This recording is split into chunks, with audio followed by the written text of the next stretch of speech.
कोशिश एक है कि युवाओं की उड़ान में पैसे की बाधा ना हो। हर बच्चे सपना ज़रूर देखे, सपने को साकार करने के लिए मेहनत करना ज़रूरी होता है। और बच्चों को मेरा सुझाव होगा कि आप या संडे के दिनों में या अवकाश के दिनों के क्लास में आएँ और यहाँ आकर वो देखेंगे तो उनको लाभ मिलेगा।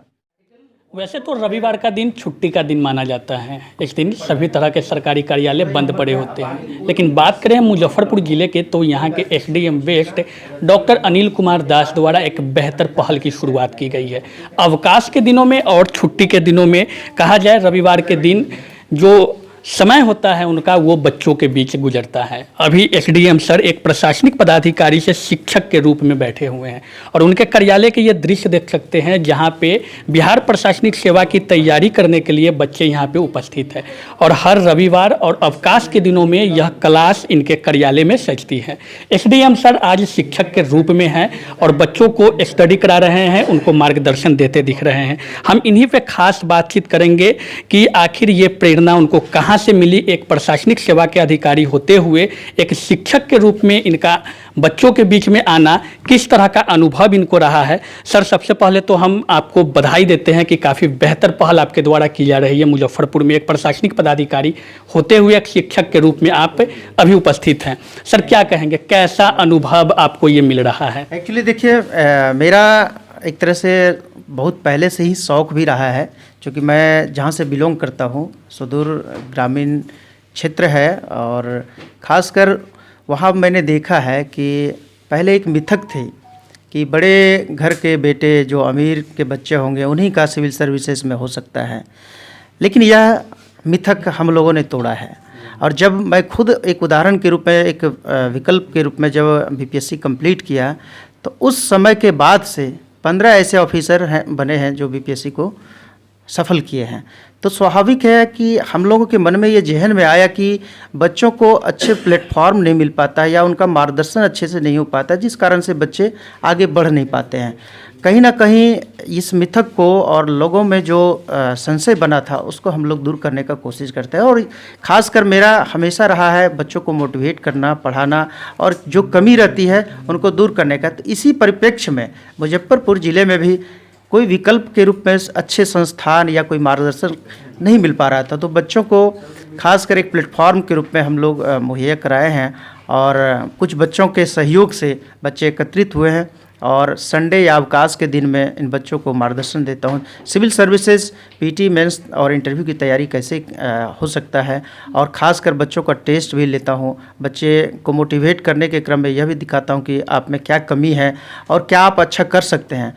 हर बच्चे सपना ज़रूर देखे, सपने को साकार करने के लिए मेहनत करना ज़रूरी होता है और आपको मेहनत करना होगा। स्वाभाविक है इस प्लेटफॉर्म के माध्यम से आने वाले समय में कई बच्चे सफल होंगे। सर, देखा जाता है कि मध्यम वर्गीय परिवार जो होते हैं वहाँ पर भी शिक्षा की ललक होती है, बीपीएससी की तैयारी करना चाहते हैं, लेकिन वो उस प्लेटफॉर्म पे पहुँच नहीं पाते हैं। उन युवाओं को और ख़ासकर उन बच्चों को मेरा सुझाव होगा कि आप या संडे के दिनों में या अवकाश के दिनों के क्लास में आएँ और यहाँ आकर वो देखेंगे तो उनको लाभ मिलेगा।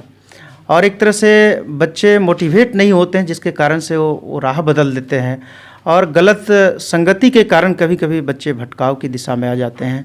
और इस प्लेटफॉर्म के माध्यम से जुड़ेंगे तो उनको खुद एहसास होगा कि हम भी एक ऑफिसर बन सकते हैं, हम भी सपना देख सकते हैं।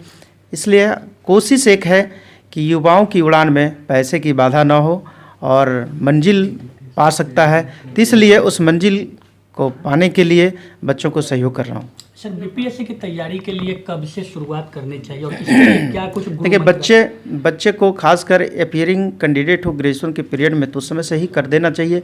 खासकर अगर कंप्लीट कर लिए हों ग्रेजुएशन तो बिल्कुल तैयारी करनी चाहिए और बच्चे को यह नहीं सोचना चाहिए कि हमसे नहीं होगा। हर कोई जन्मजात प्रतिभाशाली नहीं होते हैं, जब जागो तो तभी सवेरा। अगर आज से वो बच्चे प्रारंभ कर देंगे तो आज से उसके लिए वो समय आ जाएगा। सर, बीपीएससी की तैयारी करने के लिए बेस्ट सब्जेक्ट क्या हो सकती है? देखिए सब्जेक्ट कोई बेस्ट नहीं होता है और या होता है तो सभी सब्जेक्ट बेस्ट होते हैं, बशर्ते आपका अभिरुचि, आपका सिलेक्शन तभी होना चाहिए कि आप उसका सब्जेक्ट में रुचि होना चाहिए। कोई भी बच्चे अगर ग्रेजुएशन कर लिए हो कि इस सब्जेक्ट से किए हो तो ज़रूरी नहीं कि वही सब्जेक्ट उसका रुचिकर हो सकता है। कोई भी, चाहे वो इंडियन पॉलिटिकल साइंस हो, चाहे हिस्ट्री हो, LSW हो, ज्योग्राफी हो या एनीबॉडी, कोई भी सब्जेक्ट हो, तो सब्जेक्ट चयन तभी करना चाहिए बच्चे को जिस सब्जेक्ट में रुचि हो, और उससे क्या होता है वही स्कोरिंग पेपर हो जाता है। सर बीपीएससी में ऐसा देखा गया पीटी और मेंस से दोनों होते हैं, तो तैयारी इसकी पीटी की शुरुआती दौर में की जाती है। देखिए, सबसे पहले अगर पीटी की तैयारी कर रहे हैं तो पीटी की तैयारी में सभी सब्जेक्ट का हमको अध्ययन करना पड़ता है। उस क्रम में भी आपको पता चल जाएगा कि मेरी रुचि किस सब्जेक्ट की ओर है, तो स्वाभाविक है पीटी की तैयारी आप जब करते हैं तो पीटी के साथ साथ आपका जीएस मेंस भी तैयारी हो जाता है। उसी क्रम में आपको पता भी चल जाता है कि मेरा रुचि किस सब्जेक्ट में है, तो उसी स्तर का फिर हम मेंस की तैयारी करते हैं और मेंस का सब्जेक्ट सिलेक्शन भी कर लेते हैं। तो इस स्तर से अगर स्टूडेंट फॉलो करते हैं तो यकीनन उसको सब्जेक्ट चयन में कोई परेशानी नहीं होगी। स्टूडेंट का आत्मबल बढ़ सके इसके लिए क्या कुछ कहना चाहेंगे? मैं हर एक बच्चे को यही कहता हूँ कि सबसे पहले खुद पर विश्वास करें, आपसे यह हो सकता है, इसलिए अपने पर विश्वास करेंगे, लेकिन अपने पर विश्वास के साथ साथ आपको मेहनत करना होगा और कम से कम 6 से 8 घंटा अनवरत प्रतिदिन पढ़ना होगा। ऐसा नहीं कि आज 18 घंटा पढ़ लिए और 18 घंटा पढ़ लेने के बाद कल हम सो जाएंगे, तो आपकी दिमागी शक्ति जो क्षमता है, आपकी कैपेसिटी उतनी नहीं है। इसलिए जितना पढ़ें बराबर और रेगुलर पढ़ें, और अगर पढ़ते हैं तो ईमानदारी और अनुशासित होकर पढ़ेंगे। ऐसा नहीं कि उस समय सोशल मीडिया का यूज कर रहे हैं, उस समय फेसबुक, व्हाट्सअप, इंस्टाग्राम पे यूज कर रहे हैं। उस समय ईमानदारी पढ़ाई करेंगे और से पढ़ाई करेंगे। तो ये थे एसडीएम सर वेस्ट, और इनसे खास बातचीत हुई। इनका साफ रूप से कहना है कि बच्चे अगर बीपीएससी की तैयारी करते हैं तो अनुशासित होकर के पढ़ाई करना अति आवश्यक है। कुछ स्टूडेंट्स भी हमारे साथ हैं जो यहाँ पे कार्यालय में पहुँचे, हम उन्हीं से बात करते हैं। कैसा लग रहा है सर के कार्यालय में आकर के तैयारी कर रहे हैं? सबसे पहले सर के द्वारा उठाए गए इस कदम की मैं काफ़ी सराहना करता हूँ और इसके लिए मैं सर को धन्यवाद देना चाहता हूँ। हम लोग यहाँ पे आए हैं तो हम लोग को ये बताया गया है कि आप सिविल सर्विसेज एग्जामिनेशन का तैयारी कैसे कर सकते हैं, टाइम को आप कैसे मैनेज कर सकते हैं, और अपने आसपास जो कुछ भी हो रहा है, जो भी आपके सफलता में बाधक बन रहे हैं, वो सबसे आप कैसे बच करके अपने लक्ष्य को प्राप्त कर सकते हैं। और यहाँ पे हम लोग को हमेशा प्रैक्टिस करवाया जाता है, जो भी बीपीएससी में जो एग्ज़ाम है प्री एग्ज़ाम के लिए, मेंस एग्ज़ाम के लिए। तो प्री एग्ज़ाम के लिए जैसा कि हम सभी जानते हैं कि इसमें ऑब्जेक्टिव टाइप क्वेश्चंस आते हैं जो सारे सब्जेक्ट जो सिलेबस है उसके अकॉर्डिंग होते हैं। बट मेंस के लिए सब्जेक्ट का सिलेक्शन हम लोग कैसे करते हैं, और मेंस में इंपॉर्टेंट होता है आंसर राइटिंग हम लोग कैसे करते हैं, ये बहुत इंपॉर्टेंट होता है, जिससे हमारा काफ़ी अच्छा स्कोर हो सकता है। तो उसके बारे में भी हम लोग को यहाँ पे काफ़ी गाइडेंस मिलती है। सर के अनुभव का कितना फ़ायदा मिल पाता है? सबसे पहले तो हम लोग को ऐसा लगता है कि जैसे हम लोग खुद सर के सामने हैं और सर काफ़ी अच्छे सक्सेसफुल हैं और इनका बहुत अच्छा रैंक आया था अपने टाइम में, तो उनसे हम लोग को काफ़ी अच्छा प्रेरणा मिलता है कि उनके साथ हम लोग रह करके हम लोग भी अच्छा कर सकते हैं और हम लोग भी एक अच्छे नागरिक बन सकते हैं। तो बिल्कुल, क्या परिचय हुआ सॉरी आपका? मेरा नाम सुभाष कुमार है और मैं अभी स्टूडेंट हूँ मैकेनिकल इंजीनियरिंग का MIT मुजफ्फरपुर से।